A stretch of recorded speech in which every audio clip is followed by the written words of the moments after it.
It's time to up the irons. I'm BossOP6, back to another video, and today I'm going to be reviewing Iron Maiden's album that they just released today, actually, Senjutsu. This was released today, and I'm going to give you a little backstory on my history with Maiden. Iron Maiden, to me, I never got into growing up. I listened to a couple songs off of, Peace of Mind, Power Slave, and Number of the Beast, but they never grabbed my attention. Actually, my first ever Maiden song I listened to was 2 Minutes to Midnight, and that remains my favorite Maiden song, today. And sorry if my hair looks weird, I just got out of bed because I'm very tired. But this, the history of Maiden was always very weird. Because they started off as a punk band back in the late 70s into the 80s. Started off with Paul Di'Anno as their vocalist, and then he left in 81 because, was it 81 or 80? I think it was 82 actually, because he was dealing with alcoholism and he was having his own problems. And then the Air Raid Siren himself, the man that would basically stay with Maiden for the entirety of their career, Bruce Dickinson, made some great stuff like Peace of Mind, Power Slave, Somewhere in Time, all those are great stuff. He would stay with the band up to 92 when he went to go do some solo stuff, even though he was doing solo stuff before that, before he went into the Maiden camp. So he left in 92, and then in 94, basically through the 90s, the early to late 90s, they had Blaze Bayley, which I defend in the past, and I'll still defend to this day. He's a good vocalist, he just didn't fit Maiden. After that happened, Bruce came back in 1999, and they made some albums in the late 90s, even the early 2010s. And now their latest album, Senjutsu, this is over an hour and 12 minutes. I was very skeptic about, looking at the track listing, because when I heard Maiden was making a new album, holy shit, they have not made an album since 2015. And The Book of Souls was okay for what it was. I mean, it was way better than the other things that we got in the 2000s, and I know people defend those albums. I think they personally suck ass. But this, to me, I hope this is the last Iron Maiden album, because they're almost all in their 70s. Nico's almost 70. He's 69. That's a good age right there. And everyone else is in their 60s. I think Steve's the youngest out of everyone here, I believe. And it's very shocking to me. And Steve, for all the shit I give him, he is the founding member of Maiden because he did found them. Everyone likes to say, well, Steve may have found the band, but Bruce carried it. Yes, in some ways, but let's be honest, Maiden will always be Steve Harris's baby. No matter who's in the lineup, no matter how many times the members have changed, it's always going to be Steve Harris's child. And that child has been raised, and it looked like it dropped in its head 15,000 times. This is very, very, very interesting. I'm just going to go through the lineup if you guys don't know who's in the band. Bruce Dickinson on vocals, Dave Murray, Yannick Gears, and Adrian Smith on guitar. 3 guitarists! I'll get to that in a little bit. Steve Harris on bass, and Nicko McBrain on drums. Here's the problem that I have with this album. This album's actually pretty decent. I enjoyed this album. The problem, it is so long and boring in some ways. And don't worry, I'll get to the track selection here in a little bit. Look, why did they have to make it 2 discs? Seriously, why did they have to make it 2 discs? Just make it 1. Make it 1 and make it to where it's near an hour, but don't stretch it out for so long. If you guys excuse me, I'll be right back. Sorry about that, folks. I had to go use the restroom. So anyways, this album is decent, but it's way too long. I will understand because there's some. It's prog. Prog is, supposed to be drawn out and stuff. That's why I hate it. If you're going to have prog metal elements, make it to where I give a shit about it. Anyways, the title track, Senjutsu.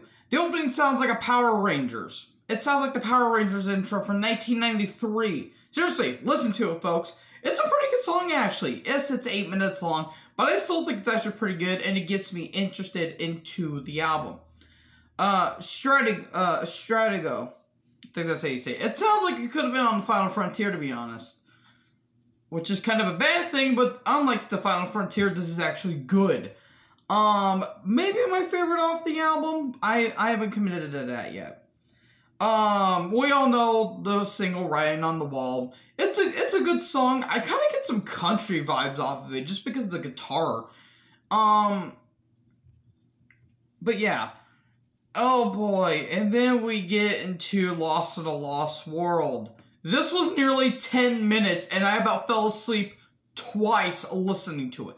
This is boring as hell. Seriously, I want to watch a Jay White match and listen to this piece of shit song. Filler in the 4th degree. But we get to Days of Future Past. This is gloomy with atmosphere. The atmosphere on this album is very gloomy in some ways. Like, it's very dark. Like, you kind of get feeling of depression and sadness.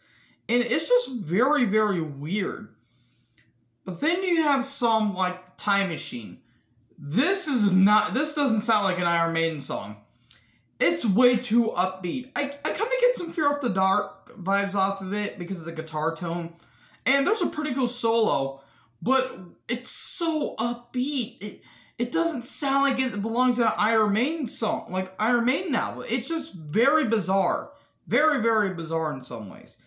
Darkest Hour, it's very, very somber. Like, very dark and very just sad in some ways. It kind of sounds like Typo Negative. Like, kind of get the Typo Negative vibes off of it. Though the seagulls on the beach and all that stuff. Why were there seagulls? We'll never know. But, again, very, very, very dark. And then we get to the Steve Harris trilogy, where the last 3 songs were all made by Harris, and they're all over 10 minutes long. The first one, Death of the Celts. I kind of like the Ireland vibe off of it. The intro's way too long. Way, way, way too long. It's too long, and it's kind of boring. I kind of get a Dropkick Murphys vibe off of this because of kind of song structure. But at the same time, it's way too long and it's way too boring. The Parchment. Oh my god, this one is just a slog to get through. It's the longest song on the album, believe it or not. And oh my god, I can't do prog, dude. I've given it so many tries. If I get into it one day, I'll eat crow for 5 minutes, but I can't get into prog. If it needs to be punchy, it needs to be amazing. Hell, Dante's Inferno from Iced Earth, that's 17 minutes long, but it has a story about, Dante's Inferno, about going from trying to get out of hell to get into purgatory to go into heaven. That song is long, but at least it had punchy elements, great songwriting, and that some of the best solos and riffs. And yes, there were some prog melts in there, but at least it got me interested and got me invested. This one did nothing for me. And Hell on Earth was just way, way, way too long. The intro was like 3 minutes long before Bruce started singing, and it was way too boring for me. Now, it may sound like I'm bashing on this album. This album is flawed, do not get me wrong. But there are actually a lot more positives than you think. The song, content and the lyrics are very, very cool. Bruce still sounds pretty good, even though his voice is really strained. And the guitar solos are fantastic on this album. This is one of the best guitar solos I've heard on the Maiden album in years. With that said, the production's very thin because Kevin Shirley can't do production right. The songs were way too long, and Bruce's voice is strained. A little reverb wouldn't kill you, but my God, this is...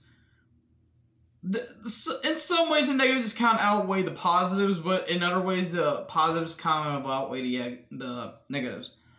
I also like the atmosphere on this album. It's very gloomy, it's very dark, but my God, like, it's way too long. If it was an hour-long album, I wouldn't be offended by it. But that's... God. Like, I'm going to give it a good rating. I'm going to give it a 7 out of 10 because I think it's actually a pretty good... I think it's a pretty good album. Probably, it's a bit better than the Book of Souls, in my opinion, because... Yes, there was some great material in the Book of Souls, like Empire of the Clouds, Red and the Black, When the River Runs Deep, and all that other stuff. There's a little more better songwriting on this album. It's not like Power Slave or Peace of Mind or anything, but it's better than Dance to Death and A Matter of Life and Death, and God forbid those albums suck more eggs than you can imagine. So yeah, not the best, a bit better than the Book of Souls, probably the best album since Brave New World in my opinion. So yeah, 7 out of 10, recommended. Anyways, that's all I got to say about this album review. This is a little weird one that I did, but hey, I was anticipated for it, and it kind of exceeded expectations in some ways, but looking at the song structure and looking at how long the album is, my expectations were a little predictable in some ways. Also, screw the keyboards. Anyways, thank you guys for watching this video. Make sure to like, comment, subscribe, join the herd, and I'll talk to you guys next video. Peace out.